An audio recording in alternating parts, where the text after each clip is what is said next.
अस्सलामुअलैकुम स्टूडेंट्स, कैसे हैं आप सब। उम्मीद है कि आप सब ठीक होंगे। आज हमने बायोलॉजी का लेक्चर नंबर 2 स्टडी करना है और उसके अंदर हमने फर्दर डिवीजन्स जो है वो बायोलॉजी की स्टडी करनी है। लेकिन स्टडी करने से पहले चैनल को सब्सक्राइब और लाइक कर दें। चलें आए स्टार्ट करते हैं। बिस्मिल्लाहिर्रहमानिर्रहीम। देखिए, कोई भी काम शुरू करने से पहले बिस्मिल्लाह लाजमी आप लोग पढ़ लिया करें, ठीक है। अल्लाह ताला बरकत देता है काम में।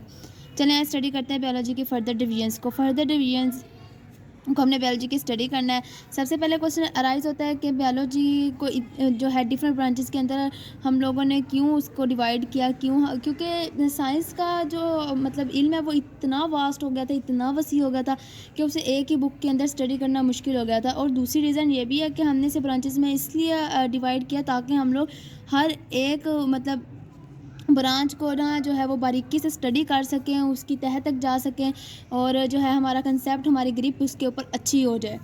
चलें आए, सबसे पहले जो ब्रांच है वो है मॉर्फोलॉजी। मॉर्फ मीन होता है शेप और लॉजी मीन थॉट या रीजनिंग। आप लोगों ने इसकी एग्जैक्ट डेफिनेशन लिखनी है। बुक में सिर्फ एक लाइन में बताई हुई है। अगर आप इस तरह लिखेंगे तो आपको पूरे के पूरे 2 नंबर मिल जाएंगे। The branch of biology which deals with the study of form and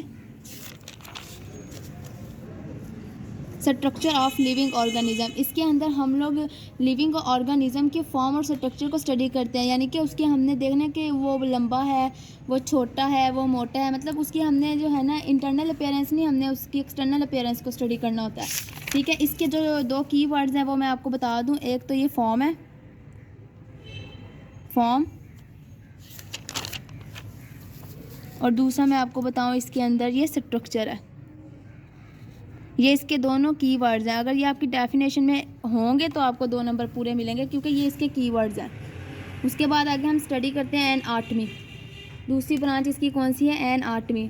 the branch of biology which deals with the study of internal structure of organism is called anatomy, ठीक है। इंटरनल स्ट्रक्चर ऑफ ऑर्गेनिज्म यानी कि उसके हमने internally उसको study करना है, उसके स्टमक के अंदर जाके उसकी मतलब ऑर्गेनिजम्स की, लिविंग ऑर्गेनिज्म कोई भी हो सकते हैं, प्लांट्स हो सकते हैं, एनिमल्स हो सकते हैं, जितने भी जानदार हैं उनकी इंटरनल स्टडी को हम एनाटॉमी कहते हैं। थर्ड हमारे पास आ जाती है histology. The branch of biology which deals with the study of tissues microscopically is called histology, यानी कि टिश्यूज़ की स्टडी को जो हम एपिथेलियल लेयर्स जो हम स्टडी करते हैं स्किन की, ये सब टिश्यूज़ हैं।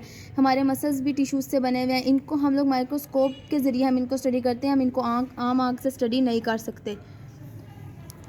उसके बाद आगे हमारे पास जो 4th ब्रांच होती है इसकी वो है सेल बायोलॉजी।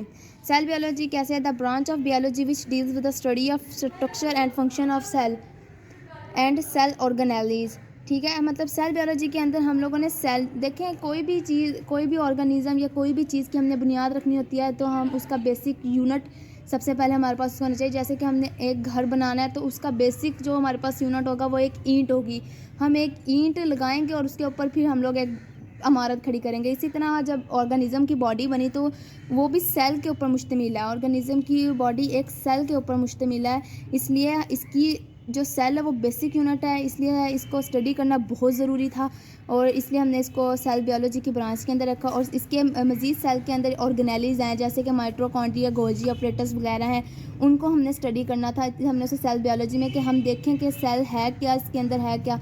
और दूसरा ये कि इसके अंदर हम सेल डिवीजन को भी स्टडी करते हैं। इसके कीवर्ड्स कौन कौन से हैं मैं आपको पहले बता देती हूँ।